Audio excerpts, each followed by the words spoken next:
recuperação da lesão da panturrilha esquerda, o lateral esquerdo Alexandre fez trabalhos com a fisioterapia e também no gramado. O lateral direito Guilherme Varela voltou da seleção uruguaia com quadro de pubalgia e Jorginho treinou com o grupo na reapresentação. Após a folga, acabou voltando a sentir as dores, pessoal. Então, vai ter que dar um jeito aí.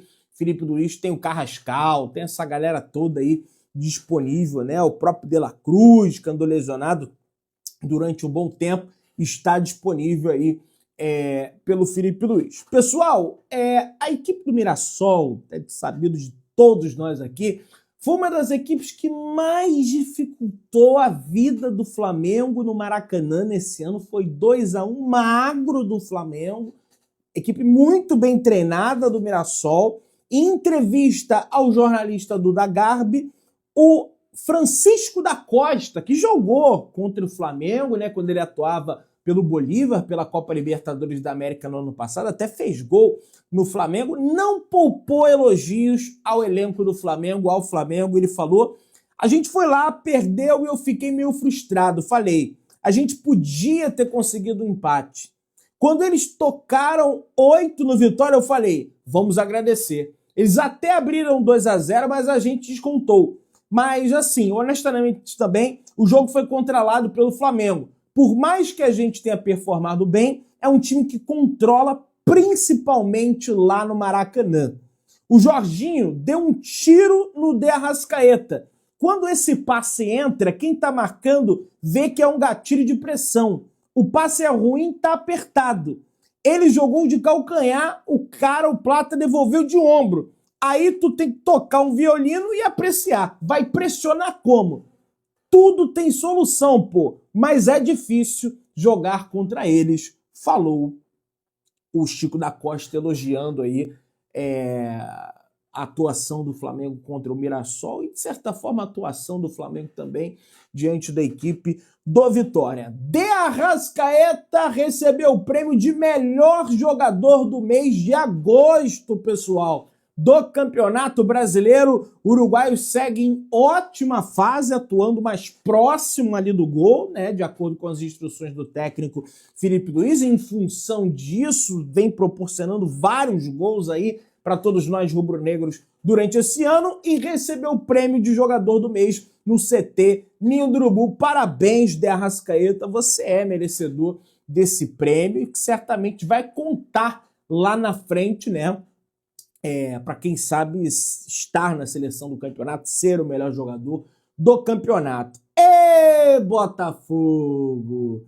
Ê, SAF do Botafogo! Tá devendo todo mundo, calote todo mundo e ó, só para ter uma zoeira aqui também, eliminado da Supercopa, perdeu a Supercopa, perdeu a Recopa, perdeu a Taça Guanabara, perdeu a Taça Rio, aliás, foi tri da Taça Rio, né? Perdeu o Carioca, perdeu a Libertadores, caiu, foi eliminado, perdeu a Copa do Brasil e o Campeonato Brasileiro, cara. Muito rubro-negro ficando até preocupado. Pedrão, mas o Botafogo agora só vai ter o Campeonato Brasileiro para disputar. Será que eles não estarão mais mobilizados para ganhar do Flamengo? Pela madrugada, gente. Eu não tenho medo nenhum do Botafogo. Para mim, um adversário direto na briga pelo título do Flamengo é o Palmeiras. Eventualmente pode vir a ser o Cruzeiro, que vem numa boa campanha. Fez 2 gols ontem de novo o Caio Jorge, está numa artilharia absurdo, mas o Flamengo tem confronto em casa contra Palmeiras, contra Cruzeiro, só o Botafogo que é fora de casa, beleza? Pessoal, Flamengo e Estudiantes, quartas de final da Copa Libertadores da América, a partir da próxima quarta-feira no estádio do Maracanã, e o capitão da equipe argentina, o Santiago Ascacíbar, de 28 anos, destacou e pregou respeito pelo Flamengo, elogiando o seu poder ofensivo, mas ressaltou que nada é impossível na competição. Conhecido como Russo, o meia projetou um duelo equilibrado e afirmou que a equipe vai precisar demonstrar determinação e estratégia para bater o Flamengo. Abre aspas aí para ele. É um jogo lindo. Estamos esperando por ele. Sabemos o que significa para nós como equipe. No futebol, nada é impossível. São 11 contra 11. As Copas são jogos diferentes. Temos que demonstrar isso em campo, declarou o capitão do Estudiantes. E, cara, a melhor forma do Flamengo respeitar o Estudiantes, tetracampeão da Copa Libertadores da América, apesar disso não é tratado como um grande clube na Argentina, assim como o Boca, como o River, entre outras equipes, não tem ali o contingente de torcida dessas maiores equipes na Argentina. Entretanto, a melhor forma do Flamengo respeitar o Estudiantes é jogando sério, é jogando pra valer. Não tem que entrar achando que já passou. Tem que ter o mesmo comportamento que o Flamengo teve contra o Internacional. Venceu no Maracanã, foi pro Beira-Rio para ganhar. Então é fazer o resultado em casa e ir para a Argentina para ganhar também. É uma equipe fraca em relação ao Flamengo, é bem verdade. O Flamengo tem muito mais valor técnico que o Estudiantes, mas não é, meu amigo, sabe, mel no mamão, sabe? Haja visto o Corinthians no ano passado, haja visto o Olímpia no ano retrasado, haja visto o Peñarol no ano passado. Caímos nas quartas, espero que isso não volte a acontecer e depois tem semifinal, enfim, muita coisa. Minha galera, o Flamengo atingiu a marca dos 500 mil assinaturas coletadas, pessoal. De ontem para hoje, o Flamengo atingindo essa marca lendária na petição.flamengo.com.br. O Flamengo quer se tornar uma nação simbólico-cultural frente à ONU.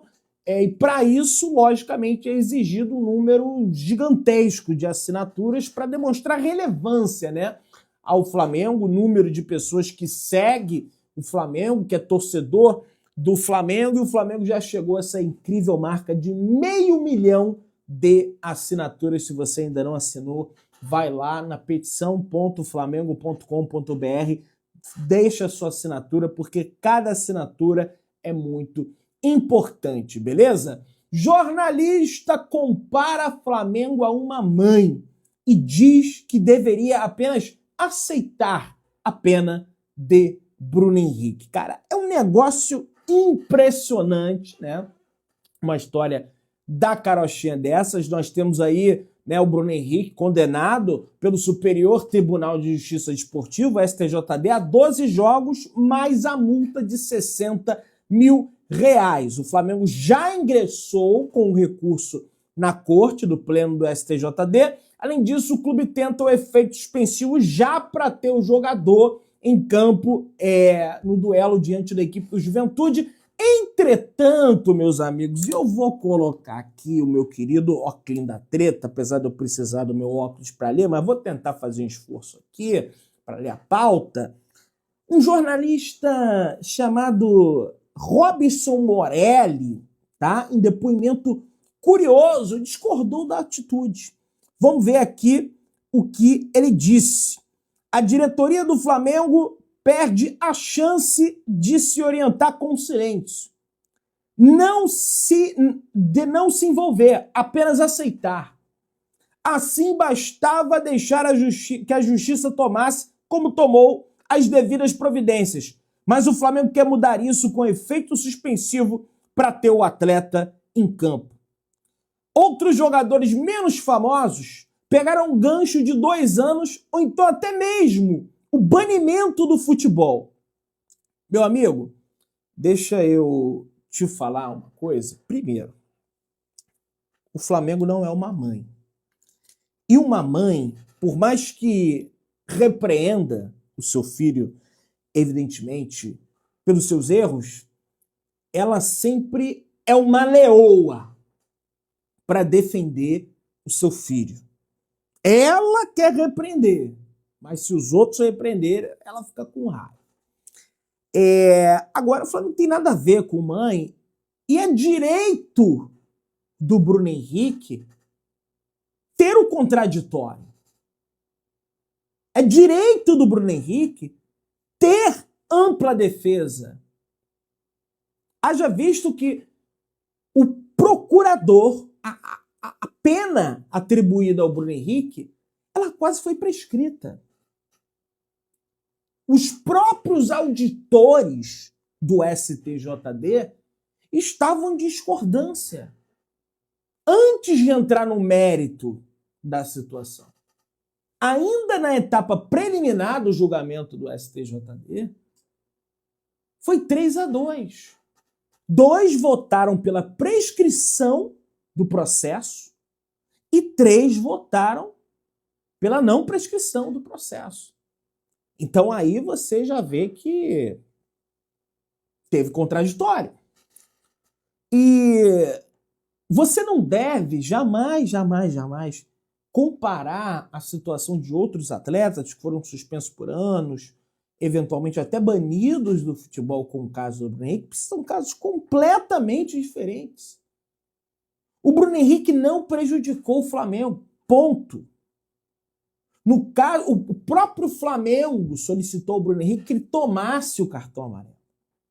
No caso desses outros atletas, eles prejudicaram seus respectivos clubes. Os seus respectivos clubes se sentiram prejudicados frente a essa ação desses respectivos atletas, né? Eles macumunaram com uma quadrilha a fim de receber lucro pessoal. Eles receberiam dinheiro para tomar aquele cartão. Não foi o caso do Bruno Henrique. O Bruno Henrique já iria tomar aquele cartão. Você pode até alegar, pô, mas ele não deveria ter compartilhado aquela informação. Ok. Mas aí isso aí tem que ser debatido, julgado pelos auditores do STJD. Não existe. Não tinha que fazer. Tem que fazer sim, na minha opinião. Bruno Henrique é um jogador importante. Bruno Henrique é um jogador decisivo. Foi decisivo contra o Internacional. Já pensou se não tivesse ele em campo? Acho também que ele não deveria ter compartilhado aquela informação sensível.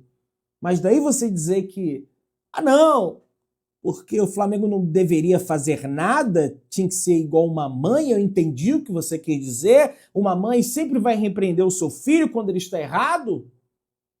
Evidente. Uma mãe correta. Mas também vai defender o seu filho de possíveis injustiças que ele pode estar sofrendo, tá? E aí, minha galera, por volta da madrugada, mais ou menos, tivemos a informação, tá?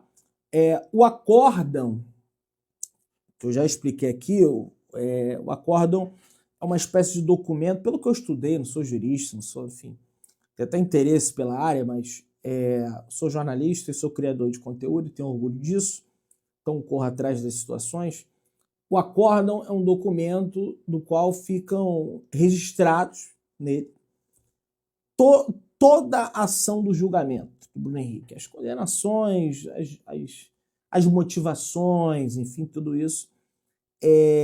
O acórdão foi publicado, finalmente foi publicado, e nesse acórdão, tá, prevê um ofício à CBF, tá, para internacionalização da pena. Sugestão partiu da Procuradoria do STJD e foi acatada pelo relator para o final do processo, tá, pessoal? Internacionalizar a pena foi sugestão da Procuradoria, de acordo com o artigo 70.1 do Código Disciplinar da FIFA 2025, que diz o seguinte, vamos ler aqui. Se a infração for grave em particular, mas não se limitando à discriminação, manipulação de partidas e competições de futebol, má conduta contra árbitros ou falsificação, bem como uso ou assédio, enfim, assédio, as associações, confederações e outros órgãos organizadores esportivos deverão solicitar ao comitê disciplinar a extensão das sanções impostas para que tenham efeito mundial. Cara, não vejo isso aqui, nesse caso. Pelo menos eu. Manipulação de partidas não tem. Não tem manipulação. Ele manipulou o jogo. De competições de futebol não tem. Má conduta contra o árbitro não tem. Assédio contra o árbitro não tem. Não vejo. Tá? Enfim, por essa situação foi o tal do... Foi o relator do caso, o Alcino Guedes, tá? Que pediu, inclusive... Vou começar aqui falando sobre... Cara, eu cada vez fico mais impressionado com o que acontece no VAR do futebol brasileiro. A gente ontem teve uma situação do VAR, né? Do pênalti lá do jogo do Corinthians com o Atlético Paranaense, o árbitro Davi Lacerda, falando sobre o que o VAR pensava, né? Opinava, independente para quem foi a favor do Atlético Paranaense, independente para quem foi, o Corinthians passou, o Fluminense passou também, mas a situação é que me deixa assustado. A situação é muito fina, preciso que você venha me ajudar a avaliar. O lance não é conclusivo. Tenho o sentimento que essa bola está fora, mas é um sentimento, o VAR. Aí o árbitro, a gente não trabalha com sentimento, tá? A gente trabalha com imagem. Eu não tenho um ângulo conclusivo, tenho a marcação de campo e vou manter a marcação de campo. Meus amigos, sentimento. O árbitro Davi Lacerda, inclusive, foi muito bem, mas que loucura! O VAR agora tem sentimento. Gente, isso é inacreditável. O VAR estava com sentimento pelo Corinthians também, que só por Deus, né? Já foi mal intencionado. Parabéns ao Hugo, parabéns ao árbitro, embora haja dúvida, mas foi cirúrgico em sua fala. O Ronaldo Vigel, né? Mandando aqui também, sentimento de ajudar o Corinthians. O Fabrício Biaki, sou corintiano e acredito que o árbitro agiu bem. Na dúvida, prevalece a marcação em campo. Pois é, gente, mas que loucura, rapaz. Sentimento. Essa daí, eu tive que abrir o nosso vídeo hoje falando sobre isso, porque isso é vergonhoso, cara. Isso é vergonhoso.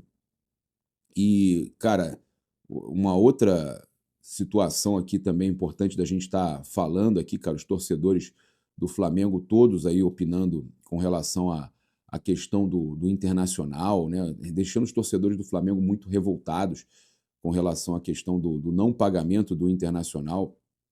A gente tem aqui, por exemplo, alguns comentários para passar para vocês, olha só. Porque, cara, isso aí tá irritando demais a torcida do Flamengo.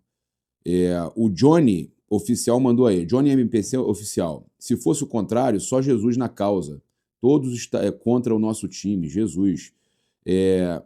O Rubro Negro, incrível se fosse o Flamengo, estavam tudo falando. O Carlos Henrique, aciona o Inter na FIFA. Não pode, tem que ser o CNRD. Tá? Quem pode acionar o Inter na FIFA é o Lille, da França, que eles também estão devendo. O Sali Castro Real, realmente essa proteção está ficando estranha.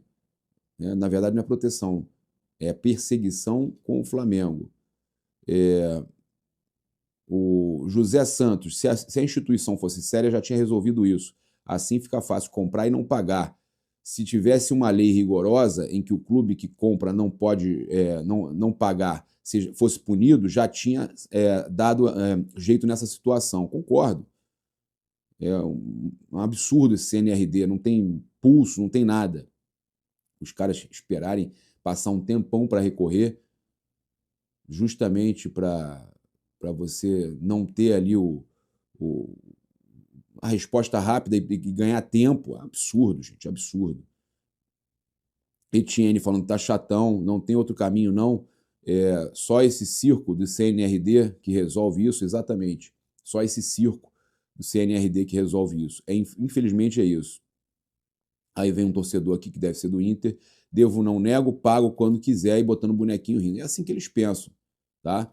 É assim que eles pensam. Esse é o grande problema não só do futebol brasileiro, mas do Brasil, tá? É um problema muito sério. Quer dizer, então, que agora pode tudo, pode dever todo mundo, tá certo, tá? Falei ontem da questão do conselho, que a diretoria do Flamengo convocou, no caso, reunião da diretoria com o conselho, para explicar situações sobre o estádio no terreno do gasômetro. Tá? Então a gente vai ter aí a diretoria reunindo o conselho deliberativo do clube para falar sobre a questão do estádio. Deve trazer já o Flamengo trazendo aí respostas do estudo com relação à construção do estádio. O que deve ser debatido, pelo que eu apurei, questão de valores, né? Vão levar a questão de valores, porque antes o BAP acreditava que se gastaria, segundo o estudo dele próprio, cerca de 3 bilhões para construir aquele estádio, mas com as mudanças no projeto, planejamento, estudo, eles vão trazer alguns valores, algumas situações que eles já levantaram e já vão dar andamento com a questão do estádio. Então o Flamengo está dando mais um passo para a construção do seu estádio próprio e a gente vai ter então a reunião acontecendo para expor aos conselheiros, que são justamente aqueles que votam, né, nas decisões do clube. Esses conselheiros vão decidir com relação à continuidade com os termos, né, que o BAP vai apresentar. Ainda não é dessa vez, pelo que eu apurei, que vai ter votação com relação a isso, mas vai ser apresentado já para que os conselheiros comecem a apreciar a situação do que está... Mas, na verdade, sabe o que acontece, gente? Olha só. O Flamengo está com calma fazendo um estudo para ver a viabilidade da construção do estádio, já viu que é viável, já sabe mais ou menos quanto vai gastar, vai passar isso para os conselheiros. Os conselheiros já vão começar a apreciar aquilo ali para, em breve, começarem a fazer votação para decidir por onde seguir. Tá? O Flamengo não tem pressa, o Flamengo está resolvendo tudo com a maior calma possível, sabendo que a casa própria da sua vida. Né? Então você, cara, não tem que ter pressa para comprar algo, para construir algo que vai ser a grande ação do clube, não só no século, mas na vida, né, do Flamengo. Então é o seu estádio próprio, né? Como o CT também, Ninho do Urubu foi algo importantíssimo, é algo importantíssimo. O estádio próprio também é algo que não pode ser decidido de uma hora para outra. E nisso daí eu concordo com eles, não tem que também ter pressa para construir o estádio e nem vão ter, para que o Flamengo continue sendo essa potência que tem sido aí nas janelas, contratações, nos campeonatos. Tudo isso é muito importante. Olha, o Léo Ortiz destacou a importância da data FIFA para a preparação para a reta final da temporada. Tá? Ele não foi convocado dessa vez e ainda assim ele elogiou. É bom para a parte mental, é bom para a parte física também, treinar mesmo algumas coisas táticas, e o Felipe tem esse tempo agora mais longo para poder não se preocupar muito com o jogo logo em seguida. Então dá para ter, às vezes, um desgaste maior no treino, um trabalho mais intenso. Então eu acho que foi muito bom aí para o resto da temporada. Né? O Léo Ortiz explicando que essa parada da data FIFA, ele não tendo sido convocado, e o Felipe Luiz podendo utilizar um bom número de jogadores e poder, cara, cobrar uma certa intensidade dos jogadores no treino, que isso tudo foi muito bom. O Flamengo não entra em campo desde 31 de agosto, duelo contra o Grêmio, aquele empate no Maracanã 1-1, né, aquele pênalti absurdo. A equipe comandada pelo técnico Felipe Luiz tem como próximo compromisso o Juventude no Alfredo Jaconi, em Caxias do Sul, e o Léo Ortiz está fora do duelo, né, com a equipe do Rio Grande do Sul por ter recebido o terceiro cartão amarelo justamente injusto contra o Grêmio. Né, um cartão amarelo absurdo. O Kahneman faz o que quer, o Léo Ortiz pega na bola, né, toca na bola e eles dão um cartão amarelo que tira ele do jogo contra o Juventude.